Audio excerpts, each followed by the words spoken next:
Season 8, Episode 4, Classifying Campus.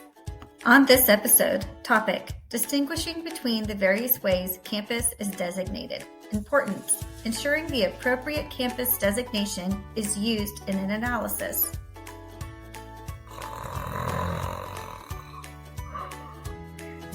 Dan? Whoa! Oh, Daph, I've had the worst morning. First, I was asked for data about campuses, and then I discovered that the coffee machine is broken! Well, that does sound pretty dramatic. Traumatic. Tell me about the campus report. What's going on? Let me see if I can get through this without my morning cup of joe. Okay, the president asked for a report showing how many students are at each campus. Seems easy enough, right? Wrong! Off the top of my head, I thought of at least 3 ways to classify campus. Enrollment campus is where a student attends classes during that semester. Home campus is self-selected by the student and is typically where a student meets with their advisor. And majority campus is the campus at which a student attends most of their classes. But which campus definition should we use to show how many students are designated to it? And that was when my eyes glazed over and I discovered the coffee pot. And now you're caught up to speed. You make a really good point. Campus isn't as obvious as it sounds. In 2020 fall, about 80% of TCC students took all of their classes at one campus. So that means about 20% of students took classes at more than one campus. And that's why those percentages sum to over 100%. Yes, you're correct. Students have lots of reasons to attend multiple campuses. About 1/3 of students took at least one course at Connect campus, while just under a quarter of 2022 fall students took at least one course at Northeast campus. About 2% of students took classes at 3 or more campuses.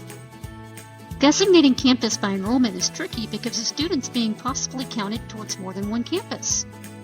A student's home campus is selected by the student each term. Each student can only select one campus as their home campus, so these percentages total 100%. In 2022 fall, about 1/4 of students selected Northeast campus as their home campus. However, only about 2/3 of students enrolled at Northeast campus selected it as their home campus. Meaning, some students with Northeast campus as their home campus didn't take a single class at Northeast campus in 2022 fall.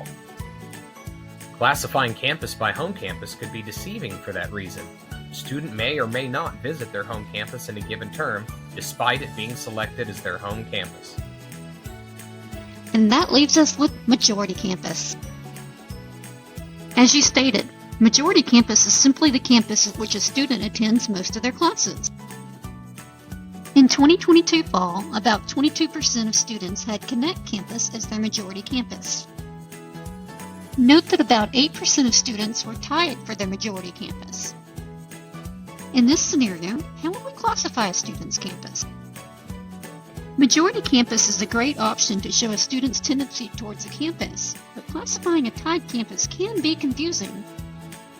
Public service announcement. Campus designation depends upon the analysis, and campus totals may sum to over 100% per the definition used in the analysis. Hey Daphne, do you smell that? I think someone fixed the coffee machine! Will you get your job and, I guess I'll get started on this report. Thank you! Never a dull moment. Find more episodes on the TCC website.